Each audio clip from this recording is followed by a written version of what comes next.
yeah, yeah, yeah, oh,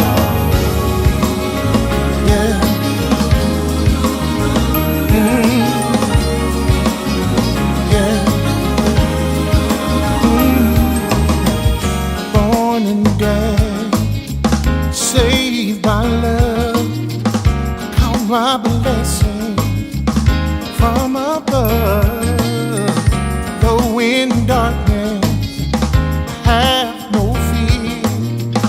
Light will shine on those holding near. They know that sorrow they will pass. For I know in this life there will be something. But remember that love, yes it will. Love will reign. Yeah. Love will reign. Yeah. In my heart, I believe it. Love will reign. Oh, yeah. Yeah. Have a vision, it's clear and plain. People living life, smiling again. Oh, see the children, they know no pain. Far from pressure, stress and strain. Oh, sorrow, they will pass. For I know in this life there's gonna be some pain. But remember that love, yes it will. I know, yeah. Love will reign. Gotta believe it. In my heart, I truly believe sun will shine again. And love, I can hardly wait. We'll all be together. There'll be peace, peace, sweet peace, happiness and joy.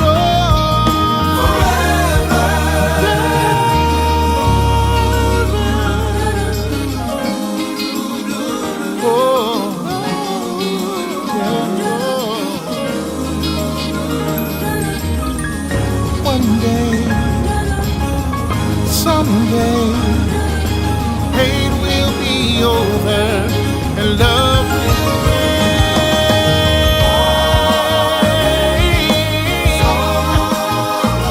They won't last, for I know in this life there's gonna be some pain.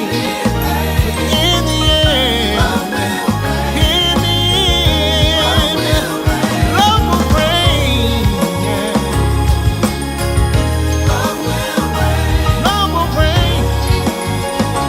Said it in His word. We've been made, endure the night. Love will conquer all. Love will win the fight. So don't be discouraged. Don't be dismayed. The darkest hour just before the light.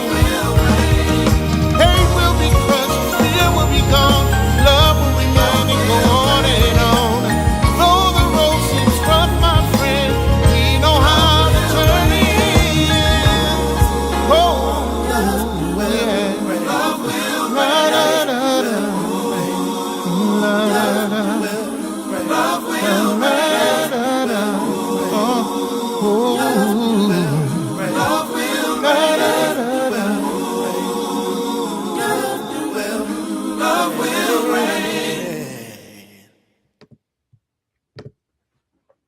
Love will Rain. I'm Marcus Holmes. I'm the love activist. I'm advocating for a better love for you and me. So, whether you're watching here live on Facebook, from which we emanate, on the Love and Stuff community page, or the Marcus R. Holmes page, or any of the love groups we're connected to, whether you're watching us on Twitch or YouTube events, or on Instagram, or live on TikTok, which I'm looking at a separate device because we're still having that TikTok challenge. I want you to take a moment and click share. Tag 5 of your closest friends, subscribers, followers, connections, 5 of the more popular ones to join in tonight's discussion. And while you're at it, drop in the comments a shout out to your city or town in this season of holidays, many different faiths and beliefs. We celebrate Christmas, but I know many other people celebrate other things. We celebrate Kwanzaa as well. I want you to just drop something in the comments to let me know that you're tracking with me, that you're out there, and hopefully you can see the topic, except for on TikTok.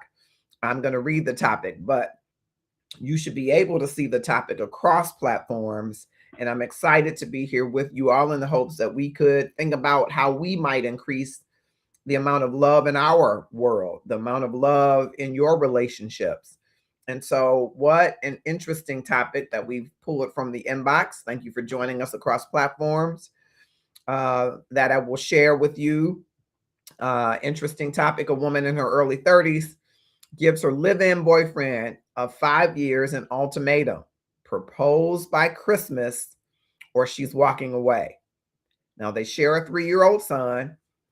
Is this strong self-advocacy, or is it a pressure cooker ready to explode on Christmas morning? So tonight on Love and Stuff, we're going to unpack the emotional, psychological, and practical realities of ultimatums, especially when children are involved. Is timing love, or is it fear talking? So I want to share with you from the inbox. Hey, Love and Stuff, I'm 33. I've been living with my boyfriend for 5 years. We love each other. We function as a family, but there's one thing missing: the ring. I've been patient. I've communicated. I've waited. This Christmas, I told him it's now or never. Either he proposes or I'm done. I don't want to drag this out for another 5 years. My friends say I'm doing the right thing. My sister says I'm forcing something that should be natural. Am I wrong for drawing a line, or wrong for staying this long without one? Well, we want to hear from you. Do you believe that she is right? And we're going to share at points throughout some relationship advice that we've gotten from different sources. Again, we are the purveyor of the information, not the curator of it. We are advocating for better love. So let's settle in tonight, because this one is layered, isn't it? It's, by Christmas, I need a ring or I'm done.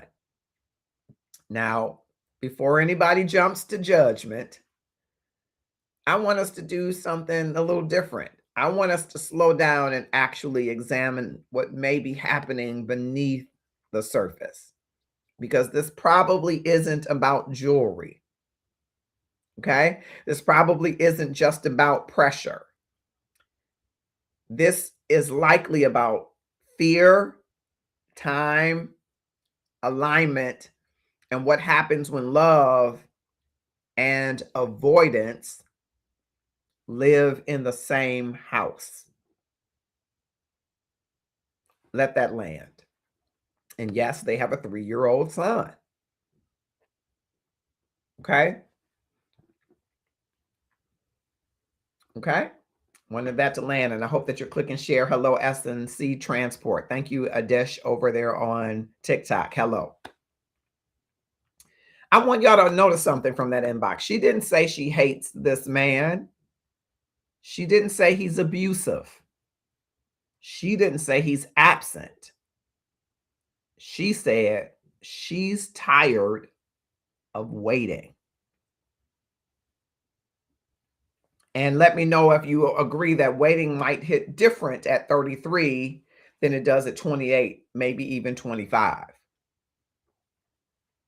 So I want you to drop a yes if you understand her frustration, and type whoa if you think ultimatums are dangerous. Yes, if you understand her frustration. Wait if you think that ultimatums are dangerous. I want to hear from you on this inbox topic. What do you say? Drop wait if you believe ultimatums are dangerous. Type yes if you understand her frustration. Okay. We're talking from the inbox of a 33-year-old woman who's with her boyfriend for 5 years. They live together. They have a 3-year-old son. And she's saying this Christmas, the gift that better be under the tree, it better be a ring, or I'm hanging up the line. I'm done. Do you agree? Can you understand her frustration? Or are you saying, oh, whoa, wait. Ultimatums can be dangerous. I want to hear from you across our platforms, Rose Queen, John Vito, all of you. I want you to listen to this love and stuff topic and tell me whether or not you agree with her frustration. Okay. Hey, love and stuff. She says, I'm 33. I've been living with my boyfriend for 5 years. We share a 3-year-old. We love each other. We function as a family, but there's one thing missing: the ring. I've been patient. I've communicated. I've waited. This Christmas, I told him it's now or never. Either he proposes or I'm done. I don't want to drag this out for another 5 years. My friends say I'm doing the right thing. My sister says I'm forcing something that should be natural. Am I wrong for drawing a line or wrong for staying this long without one? I want you to drop in the comments, yes, I understand her frustration, or whoa, ultimatums can be dangerous. I want to hear from you. All right. We have cited before the Gottman Institute. A lot of the research that they have is great research. Dr. John Gottman. John Vito says, I understand her side wholeheartedly. Thank you for that, John Vito, on TikTok. Dr. John Gottman has spent decades studying couples. And one of the biggest predictors, he says, of relationship failure isn't fighting. It's postponing hard conversations. So let's start with something uncomfortable. Ultimatums don't necessarily destroy strong relationships. Avoidance does. Okay? Avoidance does. Sterling says she should, neither is good because you don't want to force a ring. You want someone who wants to propose to you. I love that. So she should just leave. And when asked why, give that reason. That's fair. Time wasted is a tough pill to swallow. I wish I could make that the hashtag.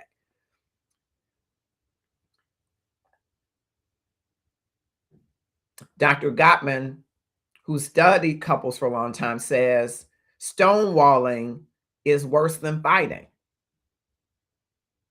So if someone's avoided making a decision for 5 years, the ultimatum didn't create the rupture. It only exposes it. Silence is also a decision.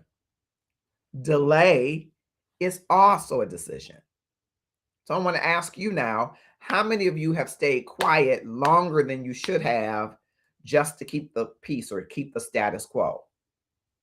Say quiet if you have in the comments. Quiet. If you stayed quiet longer than you should have just to keep the peace, just to keep the status quo. Okay? John Vito says quiet. All right? Want to hear from you all on other platforms as well. Jump on in there. Share your comments. We're talking from the inbox, and I want to know, have any of you stayed quiet longer than you should have just to keep the peace or the status quo? Because delay, silence, and avoidance are all decisions as well. So I want to hear from you. Drop it in the comments. We're talking from the inbox, and across most platforms, the topic is posted. Okay. So let's talk about the ring itself, because pressured proposals and psychology kind of go together. There's the self-determination theory, there's a massive psychological difference between choosing marriage and agreeing to it under pressure, kind of to Sterling's point. When people do things out of fear, fear of loss, fear of being left, fear of abandonment, often they comply, but they don't always commit. And compliance can show up later as resentment. So a ring you had to force can turn into a marriage or relationship that you have to carry. I'm going to ask you, would you feel celebrated or relieved if you gave the ultimatum and somebody proposed the next day? Didn't wait until Christmas. Would you feel celebrated or relieved? Type celebrated or relieved if they beat the timing. Would you feel celebrated or relieved?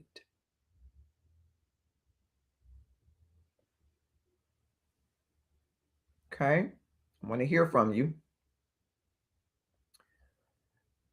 Okay. Because listen, ultimatums, number one, I want you to know from some of the key relationship advice, they don't create clarity, they expose it.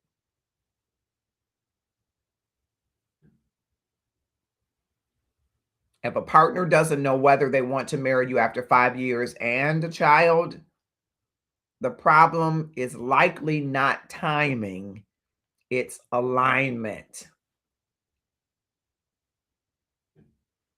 And again, according to Dr. John Gottman's longitudinal study on marital stability, relationships deteriorate, due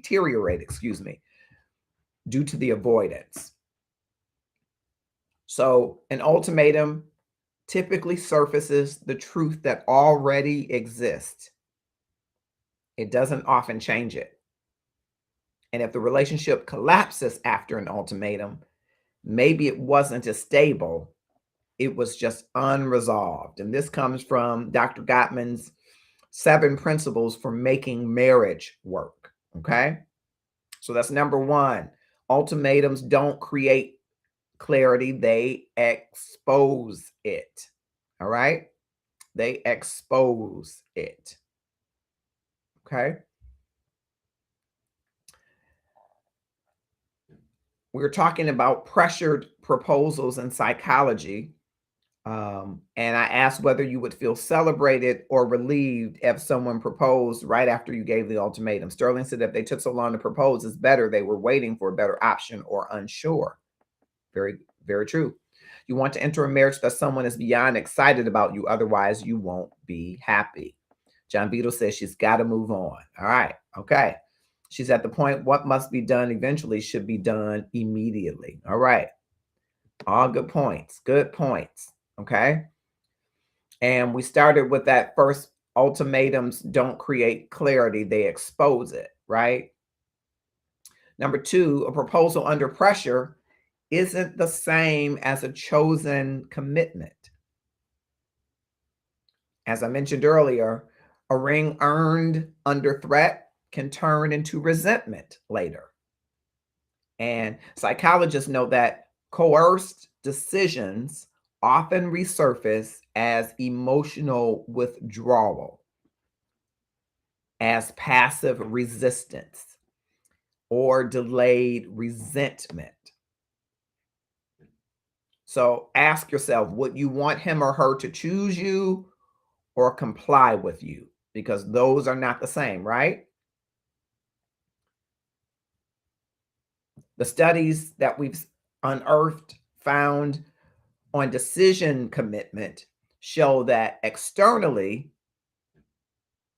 decisions that are from external pressures correlate with lower long-term satisfaction and higher post-decision resentment. This is from DC and Ryan from the self-determination theory.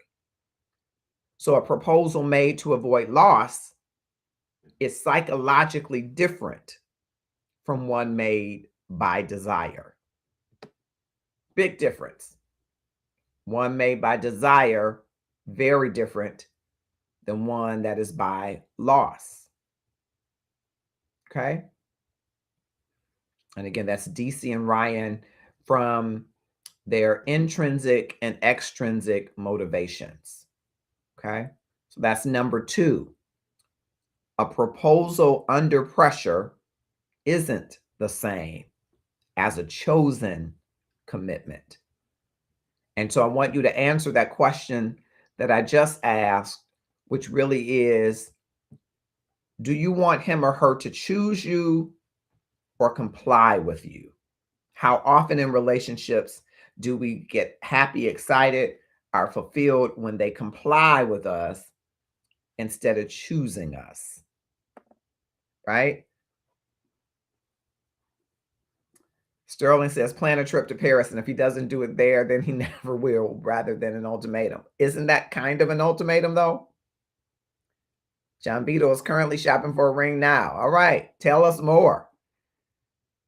Tell me more. I could send you the link so you can come on live with me. Tell me more. All right. What about those that are on Facebook and on Twitch and on YouTube and Instagram? Would you rather him or her comply with your ultimatum or choose you versus the ultimatum? Or you say it depends on the circumstance. Which do you say? Want to hear from you? Drop it in the comments. Okay. All right. You're not telling him to, just putting him in the perfect situation. He will think it's his idea. Well, women have a way of making us think that, Sterling. So you might be right. You might be absolutely correct. So again, we started with, and I shared I gathered this information, not as the curator, but the purveyor. I survey information and then share it with you. That's why I'm the love activist, not a loveologist, not a psychologist, right? But number 1, ultimatums don't create clarity, they expose it. That's number 1. That's the number 1 point that I shared in the inbox. And number 2, a proposal under pressure isn't the same as a chosen commitment. All right. Then I want to talk a little bit, point number 3, a little bit around cohabitation, inertia, and comfort. And I know there are those that are, your faith, your belief does not allow cohabitation before marriage. I'm more of that. I'm more along with you with that. But the reality is that people choose to live together for a host of reasons, people that are in relationships. And we want to contend with what is their reality. So being a family, number 3, is not the same as building a marriage. Shared bills, shared parenting, and shared routines can mask avoidance. Expert insight is that men often feel less urgency to marry once family structure already exists. But comfort is not commitment.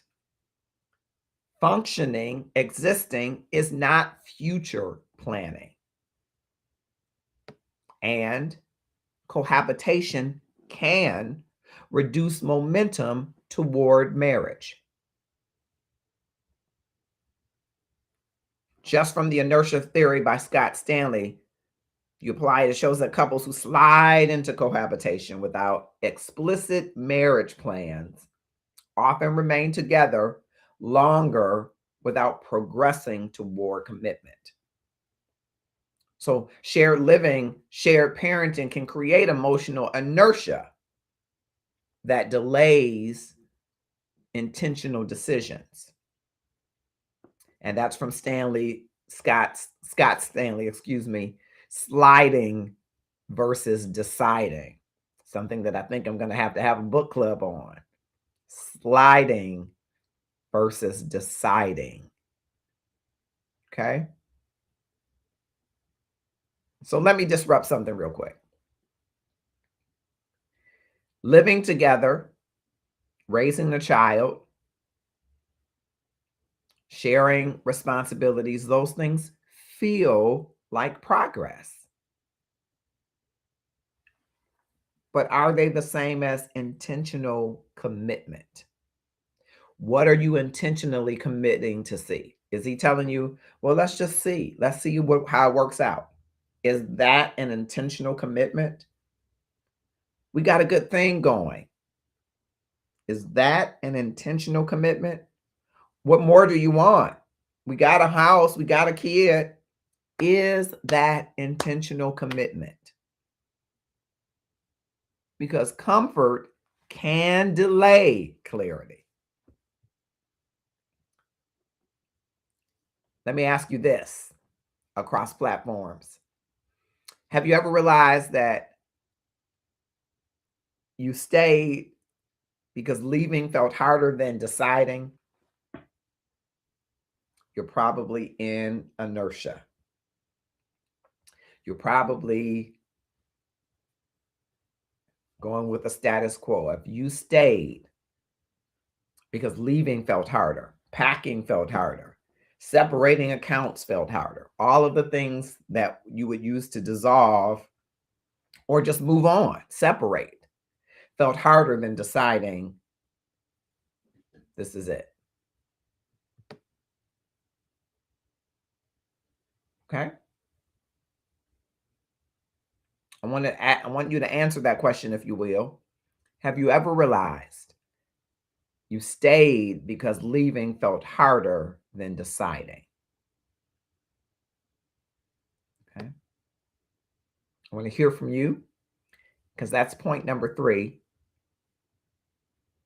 Being a family is not the same as building a marriage. I want to hear from you on these points. I know there are some of you watching. Tanya Taylor is here. Thank you so much.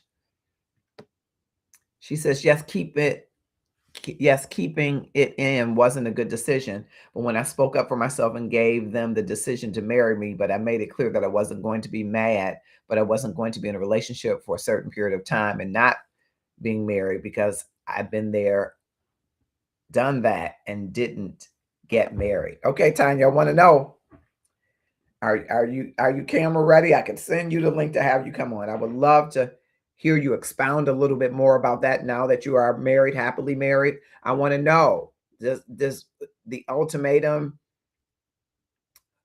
something that is just getting the other person to comply? Is that something you use? Did it work out? If you're willing to share, let me know, and I will get the link to you. I'll inbox it to you pronto. Let me know. I'd love to have you come with us and others that want to share from your story. I'd love to help the people in the inbox and also help others who might be facing similar situations. All right. It's Marcus Holmes. I am here with you at Love and Stuff, and I think this is a great time to take a quick pause, and tell you about the 36 questions that lead to love. Can 36 questions make you fall in love? What if I told you 2 young psychologists discovered over 30 years ago that just 36 questions could create real closeness between complete strangers? And that the same questions might lead you to love or help you discover more about yourself than you ever imagined. This isn't a dating gimmick. It's an experiment that's been studied and repeated around the world. People walked in as strangers and walked out feeling deeply connected. Some even got married. But here's the twist. It's not just about romance. These questions open the door to vulnerability, honesty, and self-reflection. They help you see who you are, how you love, and what really matters to you in relationships. So whether you're looking for love or looking to learn more about yourself in the process, click the link, sign up, and let's walk through these 36 questions together. Who knows? Love might just be one question away.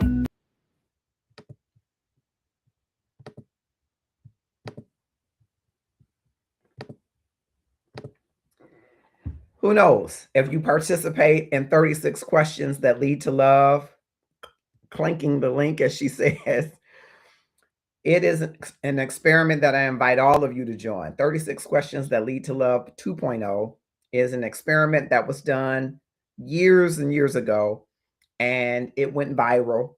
And it went viral again several years ago, a few years ago, and we jumped on it in the Love and Stuff community, and it was eye-opening.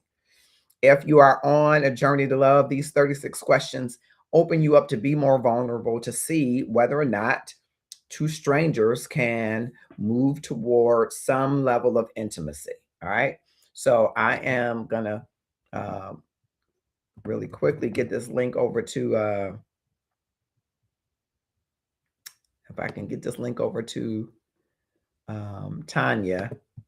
I'd love to have her come in and let's see.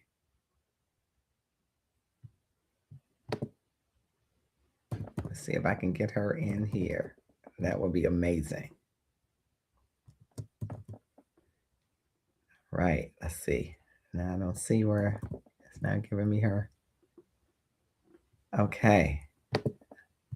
All right. Check your inbox in 1 second, Tanya, and please join me. All right. That should be there for you now. Okay. All right. I want to encourage you, if you are looking for love, whether you are widowed, divorced, single, never married,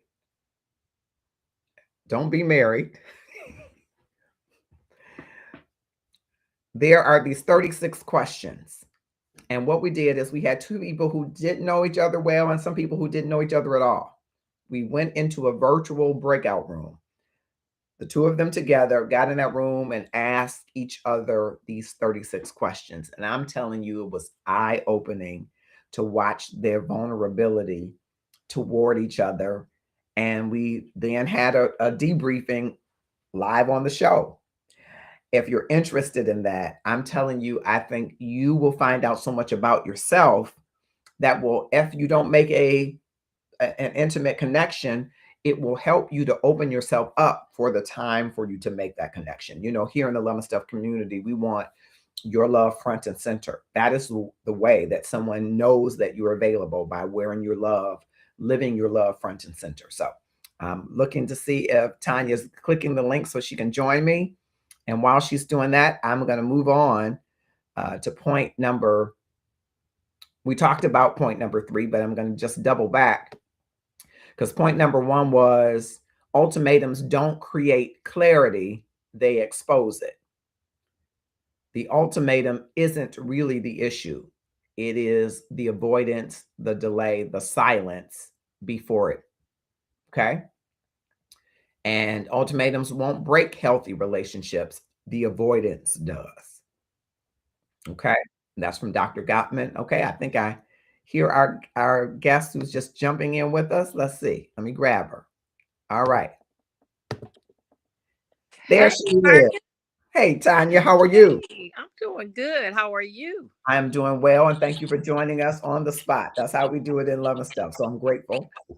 So listen, tell me, from your comment, you were telling me a little bit from your comment. Yes, keeping it in wasn't a good decision. But when I spoke up for myself, tell me, what did you speak up for yourself about? In past relationships, I always had, I longed to be married. And I was waiting for them to answer. And I was in long-term relationships, 3 to 5 years. Also, I had lived with somebody and still was waiting on them to ask. But before I met my husband, I had decided something I had did, Marcus. I wrote everything I wanted in a mate in my Bible. Wrote it in my Bible. And I had decided after a year and a half, a person should know who they want to be with. Okay. Now, how did you come up with a year and a half? How did you come to that number? I came to that because I knew myself in a year and a half if I wanted to be with that person, but I was waiting on the other person instead of going with my feelings and the Holy Spirit telling me that this person is right for you or it's not right for you. But you had to get it within yourself because you can't have anybody else waiting on somebody else. It's not gonna happen. I think if you be straightforward with them, and it wasn't that I was giving them a time limit, but I was giving myself a time limit. Got That's it. what I was doing. Now, tell me about these other relationships. We know you're happily married. So, fellas, if you come on here and you see Tanya, she got a man. Her man, her man, her man. She got one. All right. But in the past, what were some of the red flags where was he saying we need to save more, we need to do more? Did he keep moving the goalposts? What were the other guys doing? The one of the was that he said he wasn't ready to be marriage material. He said he had kids. He had two kids. I didn't have any kids, and he just said he wasn't ready, and that was it.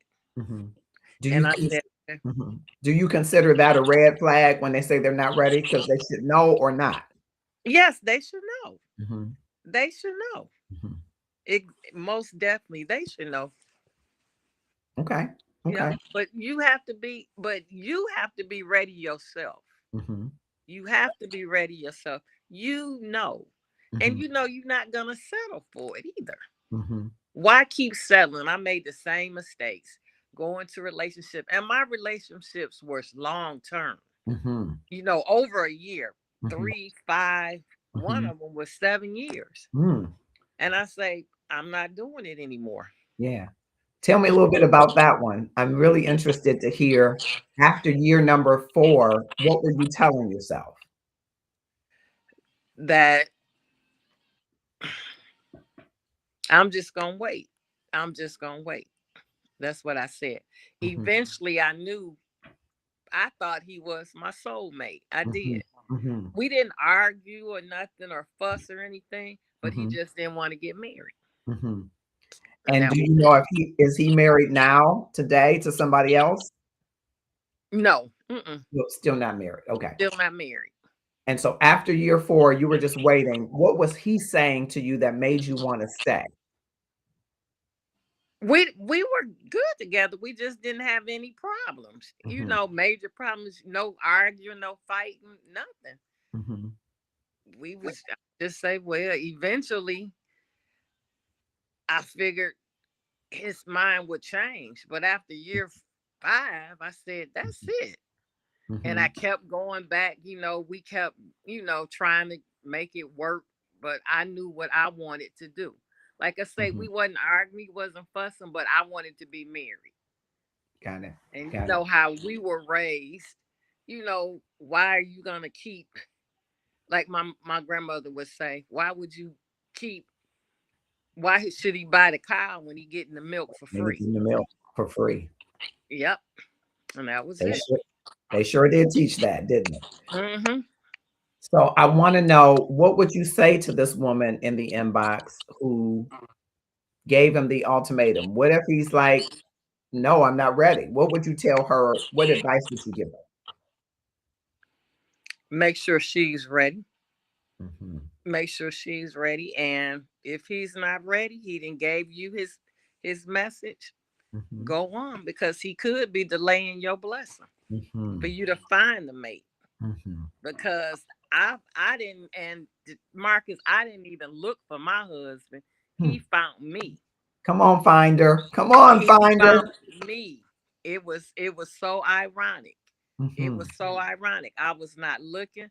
Like I said, I put everything in my Bible, what I wanted from a man, what I wanted. And I basically got it. Okay. I basically got it. And I did not search. I was in Livonia Mall when it was still open Sears. I was on the phone with a girlfriend talking. I went to pay my Sears charge. And he comes up to me and said, how can a man like me meet a beautiful woman like you? Wow. And said, you can't. And I walked on. He followed me around the store, Marcus. He followed me around the store. And I told my girlfriend, stay on the phone with me because this man is following me. He said, seriously, he stopped me again. Can I have your number? I say, no. I say, you can't have my number, but I would take yours. Okay. And we went on. I did the three day rule. I didn't call to the third day or, Okay. stuff like that. Went on our first date. And that's the guy I ended up marrying. Wow. Wow. So were you playing hard to get when he was chasing you in the mall? Is that what you were doing? Yes, I was. Yes, I was. Yes, I was. I was playing hard to get. Oh, no. No. I love his pickup line, And, though. I'm gonna have to take that pickup line so that other people can use it. I love it.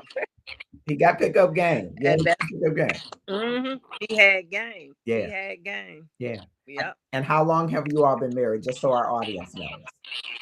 I've been married 4 years. It'll be 5 years in August. And Yep. and would you say it was worth the wait? It was worth what you. It was worth the wait. But I will tell you, this is my first, my last, and my only. Okay. This is it. This is it. Yeah. I wouldn't get married again. Marriage is work. Is that what you're saying? Work. It's work. It's work because I was single for so long. I was in relationships 365 days with a person. And even though I wanted to be married, I still technically was single. And when I was in the other relationships, hey, I could go home. He had his place, I had mine. I could go home. But now, hey, we're both home. Yeah. We're both home. Yeah. But it works. Yeah. I love him and he loves me. Yeah. But he has his separate quarters. He has his man cave and I have a serenity room. Okay. Okay. Yep. That's wonderful. Any other advice that you would give to our inbox person before I let you go? I would tell her, if he don't want to, don't pressure. Don't give him an ultimatum. And if not the answer you want, don't be mad. Just go on, move on. Move on. Yeah, I saw that in your comment you said, but I made it clear that I wasn't going to be mad. How important is that to disarm somebody from thinking that you're coercing them? Right, because I'm saying it's the ball is in your court. I'm saying either you want me or you don't. Either you want to be married or you don't. I'm not going to settle for, I'm not going to lose my happiness because of somebody else. I wanted him in my life, but I had to make that decision. Like I said, Marcus, I couldn't be mad because that's what he chose to do. I had to be within myself saying, okay, if that's what he wants, that's what he gonna have. But I can't be mad, say, well, if you're not gonna marry me, it's over. No, I was calm about it like I'm talking to you now. Hey, if that's not what you want, okay, that's all right. I won't be mad. I won't be hurt. I just be relieved because I know how you stand firm and how you want to be. And that's it. Yeah. That's it. That's awesome. Yeah. Thank you for jumping on. I think that you've given some great advice, and I'm glad it worked out for you. And I love that you said you weren't even looking. He found. I love it. Like the Bible says, who a man that finds a wife finds a good thing, and it obtains favor with the Lord. Yeah. Yep, that's it. Yep. That's it. Yep. So that's it. All right. Thank you, Mrs. Tanya Taylor. Thank you for sharing that. I love you, Marcus. I love you more. All right. Okay. All right. Bye-bye. Bye. I love that advice from Mrs. Tanya Taylor. Don't force it. And don't be mad if it's not for him. Be prepared to move on. You deserve not to settle. Boy, those are some gems. I hope that you got those gems. Thank you, Tanya Taylor, for jumping in. And I hope that you will click, share, and tag some other people to join in this conversation. But I think that was Chef's kiss, especially his pickup game. Shout out to Mr. Taylor, you got pickup game, brother. You got to drop them gems for the brothers, because I think, how can a man like me meet a beautiful woman like you? I love it. That was good. It was authentic, simple, clean, crisp, debonair. Chef's kiss, brother. Keep it going. All right. Click, share, and tag someone. We're talking from the inbox of this 33-year-old woman who has given for Christmas. She's got a gift that she will only accept, and it's a ring. Do you think that ultimatums are dangerous? Do you believe that what she's saying is something that should be done? I want to hear from you, whether you're watching us on TikTok, Instagram, YouTube events, Twitch, or Facebook, from where we emanate in the Love and Stuff community. I want to hear from you as we continue the points that we gather. We like to gather information from relationship experts to share, from couples that have been together 60 years. As a matter of fact, December 9th, 1950, which would have been 75 years ago, my parents would have been married 75 years today. Imagine that. 1950, it's 2025. They would have been married 75 years today. So I try to find couples that have been married that long, or would have been widowers, couples that have been married 1 year, 4 years, couples that are remarried, couples that are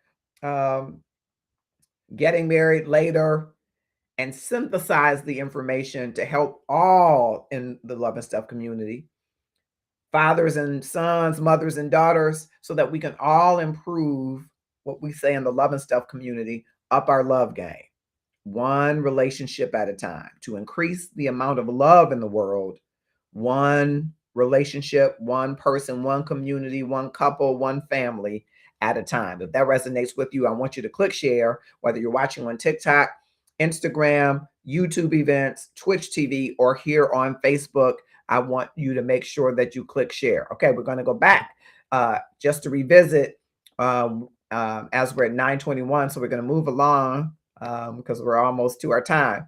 Number one, ultimatums don't create clarity, they expose it. That's number one. Number two, a proposal under pressure isn't the same as a chosen commitment. Ask yourself, do I want him or her to choose me or comply with me? Okay, that's point number two. Number three, being a family is not the same as building a marriage. Shared bills, shared parenting, shared routines can mask avoidance, and men often feel less urgency to marry once family structure already exists.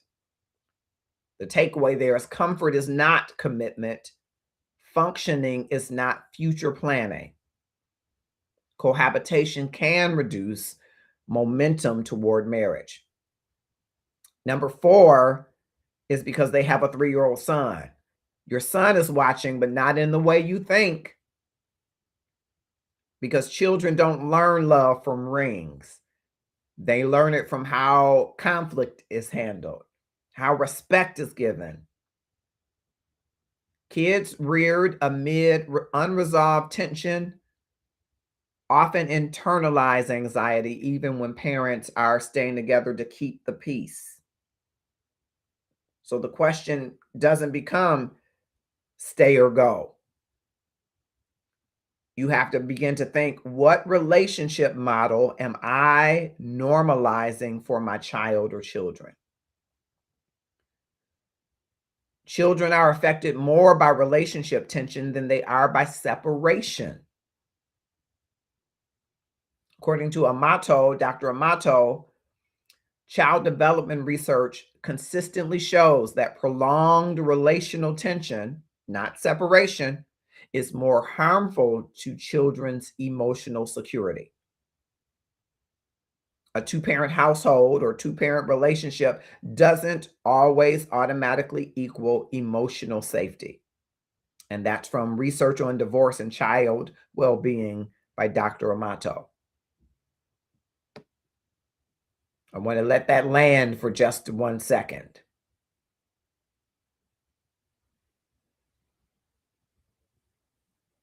Because sometimes The part that people weaponize is the child. Staying for the child's sake. Sounds noble. But if your child is more impacted by the chronic tension and emotional uncertainty, is it for the child's sake? Because kids learn to normalize what they grow up around, not what you explain away. I want you to ask yourself this reflection and drop it in the comments if you care to. What did your child learn about love watching you? I often ask myself that question because as I was placed in an awesome position to help to rear Autumn, Autumn's dad is in her life. I want to make sure that's clear. But when my sister took flight and went to heaven, I decided that because of the tension of abandonment that I thought she might experience, I didn't want her to compete with anyone else. I was also caregiving for my mother, but I wanted to model out to her what healthy love relationships look like, even though I wasn't necessarily in one, because I didn't want there to be any competition. She was the priority and still is. And I wonder sometimes, what did she miss in the and not experiencing that? Even though I surround myself, have always tried to, with wholesome couples, authentic, real couples, raw couples, to give her the gamut of what relationships and love looks like, the ugly and everything in between. But I want you to ask yourself that same question. What did you teach your child that love looks like? What did they learn that love is like or looks like by watching you? Okay. And we're at 9:25, so I'm going to keep moving. Applying some attachment theory in point number 5, because let me just review the points just in case you are tracking. And I love it if you are. Some people say, inbox me and say, hey, what was point number this or that? And so I always try to go back and just kind of reflect on the points so that you have them if you are jotting them down. Okay. Point number 1. Gotta go back to my points. Ultimatums don't create clarity, they expose it. That was number 1. Okay. Number 2, a proposal under pressure isn't the same as a chosen commitment. Okay. Do you want him to choose you or her or comply with you? Number 3, being a family is not the same as building a marriage. Okay. Men often feel less urgency once family structure has already been in place. Number 4, your son is watching, but not in the way you think. What relationship model are you normalizing for your child? Okay. And number 5, the real question isn't, should I give an ultimatum? The real question is, what am I afraid will happen if I don't? See, fear-based decisions feel urgent,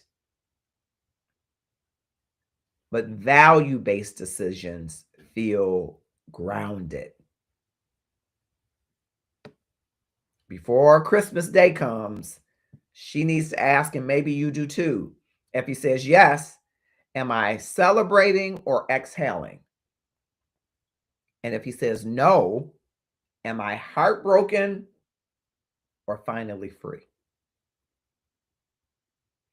Fear-based decisions feel urgent. Value-based decisions feel calm. Attachment theory, Hazan and Shaver, from Romantic Love Conceptualized as an Attachment Process, say that anxious attachment often drives urgency around commitment timelines, while secure attachment prioritizes consistency and alignment. So the emotional state behind the ultimatum matters as much as the ultimatum itself. Is this from a place of fear or from a place of value?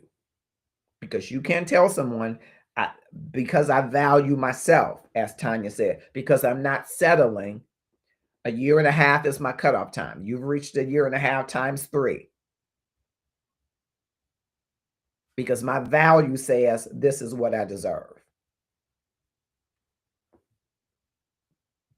Okay? Really important that you put those building blocks toward your safety together, right? Your safety is about value, to be in a place where you're valued.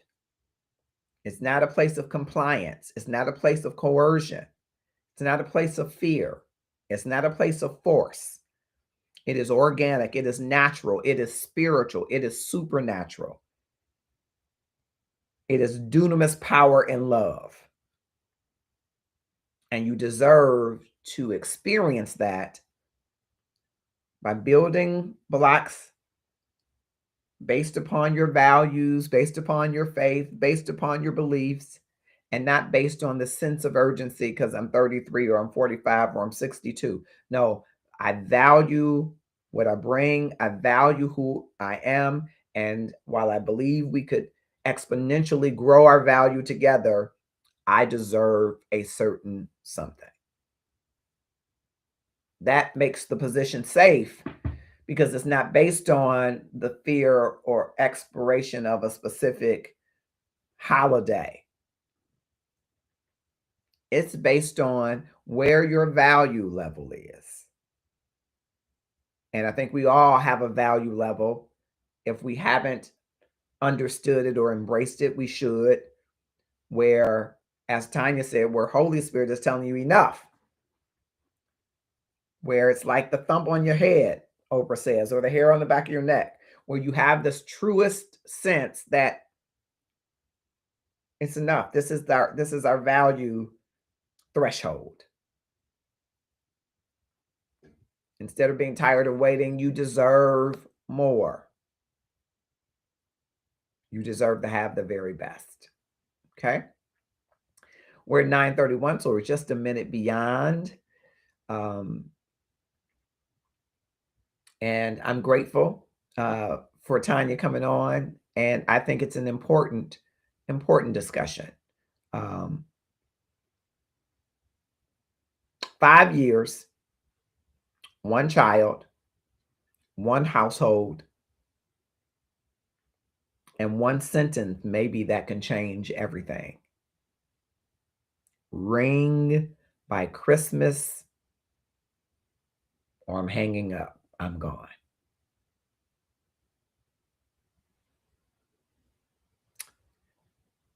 Don't make your ultimatums about desperation.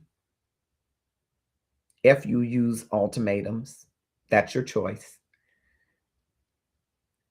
Make it about expectations, values, and an opportunity to have the avoided conversation.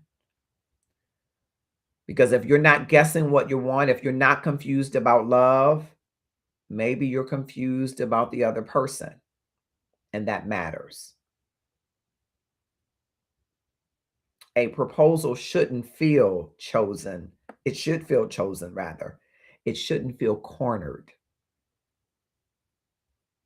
It shouldn't be out of the illusion of progress without there being overall direction for the life and the marriage.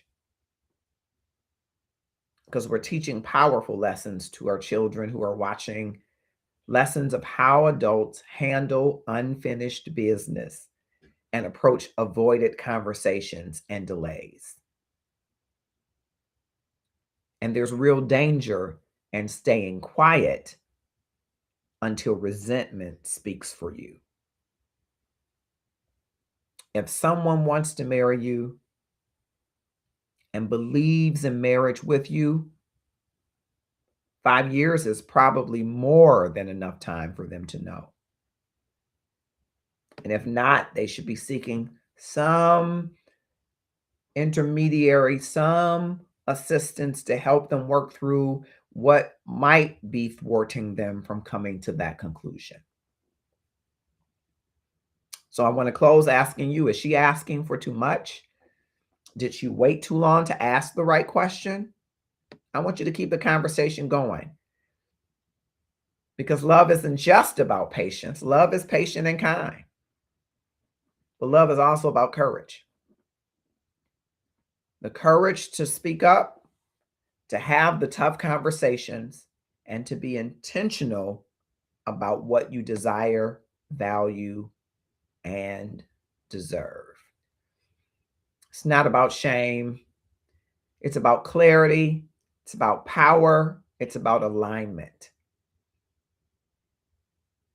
And that's what is important. That is what you deserve. Not a partnership driven by fear that feels like obligation, but that is rooted and grounded in love and alignment, because that's your person. And both of you should know it. Thank you, Tanya, and thank you others that have joined. I want to remind you of the 36 questions that lead to love. And I also, as an advocate for families, want to remind you of the opportunity during this season to participate in giving. There are always families that we seek to help, and we're going to continue to support families. And if you're interested in helping families, we're going to help. Oh, I didn't do that right.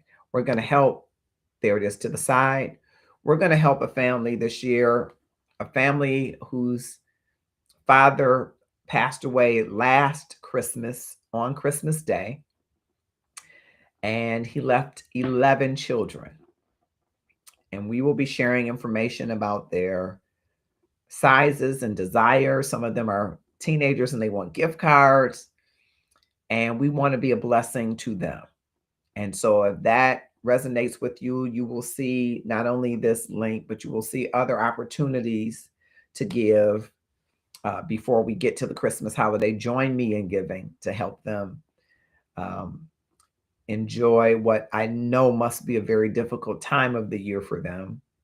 He was a very active father and dad, and we'll have a little bit more information to share with you about him. Our intent is not to put the family on blast. We don't do that, but we do want to be a blessing, and we have for many years since Love and Stuff has been in existence around this time. And many of you do service and giving all year long. And so this is not something brand new to you, but we do want during the Christmas time to let families know that Love and Stuff is thinking about them. And so I will be sharing this QR code so that you can give. What it will take you to is a Shopify store, and you'll be able to purchase a gift box. I think they're $10, $20, and $50. And we take all of the proceeds. There's no administrative fee. And we combine that in a gift card, or we provide it to them directly so that they can do whatever they want to do for their family. Sometimes they need clothes. Sometimes they need food. Sometimes they want gifts for their children. And so we leave that up to them, and without putting them on blast, because I don't think that that's necessary. Love doesn't have to have bravado. It just does. It is. And so if your heart is open this season, I know it's tough times for us all. The economy is tough.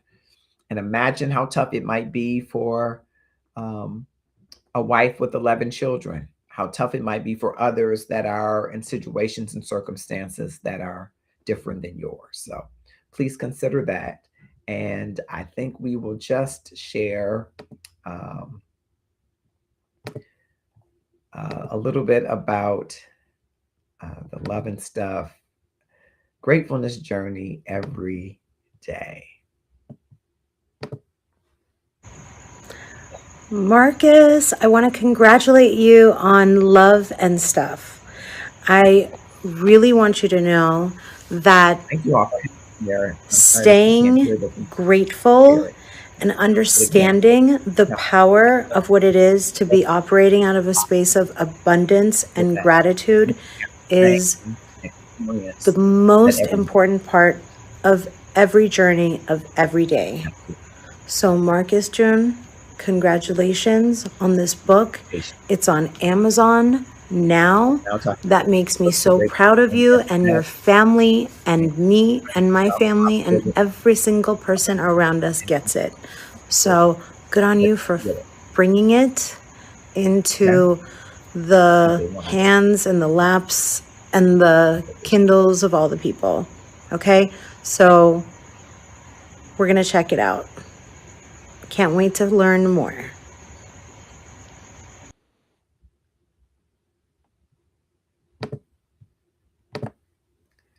I'm so pleased that MJ from Shires of Sunset agreed to do that small cameo for me on the gratefulness journey every day. Her husband has used the practice of gratefulness and gratitude to help with his temperament issues. It's a powerful tool for those of you, if you have uneven temperament, you don't know why you get upset and triggered and angry so easily.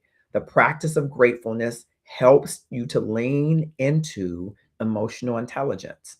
And so the gratefulness journey every day is a 30-day transformative journey. You start in 30 days and you build a habit of gratitude. Build a habit by these interconnected moments of gratefulness, the awe-inspiring power of being grateful. It is amazing and it will transform your life. It will help you through grief. Of course, after your grief is deep, you should have therapeutic measures, counselors, Christian counselors, psychotherapists, psychologists, psychiatrists. But this is a tool that will help you live more gratefully, regardless to what is happening externally. So I invite you to get the book, The Gratefulness Journey Every Day. It is available now on Amazon. Okay. And I just want to thank you again. I hope that you will click share and tag someone to join. Oh, wonderful. I will. Yep. If you want to do it through the QR code, it's there. If not, I will make sure that I circulate it inside of the Love and Stuff community so that people can participate and help the Gross family. I don't even know if I wanted to put the name out there, but help the family and be a blessing to them. So I'm Marcus Holmes. I know that the quintessential love, he is God. He is love. And he's written love chapters about you and me, wooing us back into relationship with him. And he says he wants us to love him with everything we've got. I'm paraphrasing. And our neighbors as ourselves. He wants us to love him, ourselves, and out of that to love our neighbors. And those are the pillars that Love and Stuff stands upon. That in pursuit of learning self-love and loving yourself and loving God, it enables you to love your children, your spouse, your parents, your siblings, your coworkers, yourself, so that the love, I'm sorry, TikTok is having a little something going on, so that the love that you're giving out is exponentially greater. The love that you are giving to your community, to your family, is an outpouring of the love you have for yourself, which is an outpouring of the love you have for God, which is an outpouring of his love invested and planted in you. If we work to get any part of that right, the world will be a better place because there will be more love. And so join me. Join the Love and Stuff community by clicking the notification bell, clicking like and follow on the page so that we can all together take love to another level and up our love game together. I'm Marcus Holmes, the Love Activist. I bid you a great evening. Join us Saturday at 11 a.m. Eastern Standard Time, 10 a.m. Central Standard Time for Kamau and Felix, Kamau Williams and Felix Holmes, Sports Talk with Kamau and Felix. Listen, you want to talk about love? These two fellas love sports. And ladies, if you want to learn about sports so that you're not just sitting there waiting for halftime with your husband or partner, These guys will educate you on sports. So you want to jump in every Saturday to an amazing show. I'm Marcus Holmes. I hope to see you next Tuesday. And I hope that between now and then, you'll spend some time intentionally loving yourself.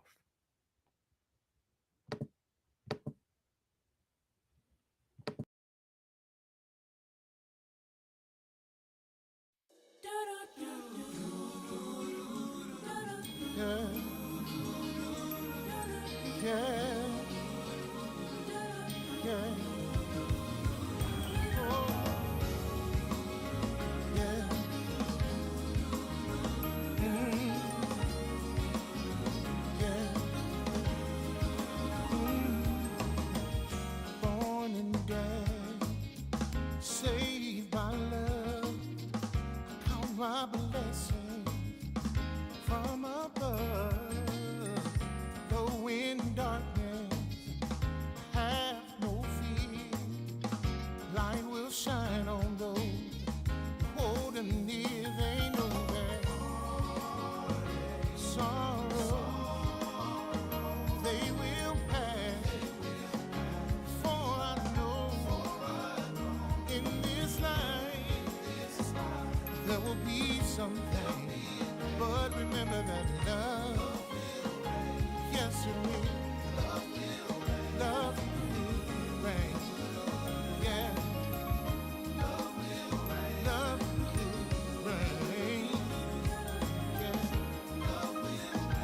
in my heart, I believe it, love will reign, oh, yeah. Have a vision, it's clear and plain. People living life, smiling again. Oh, see the children, they know no pain. Far from pressure, stress and strain. Oh, sorrow, they will pass. For I know in this life there's gonna be some pain, but remember that love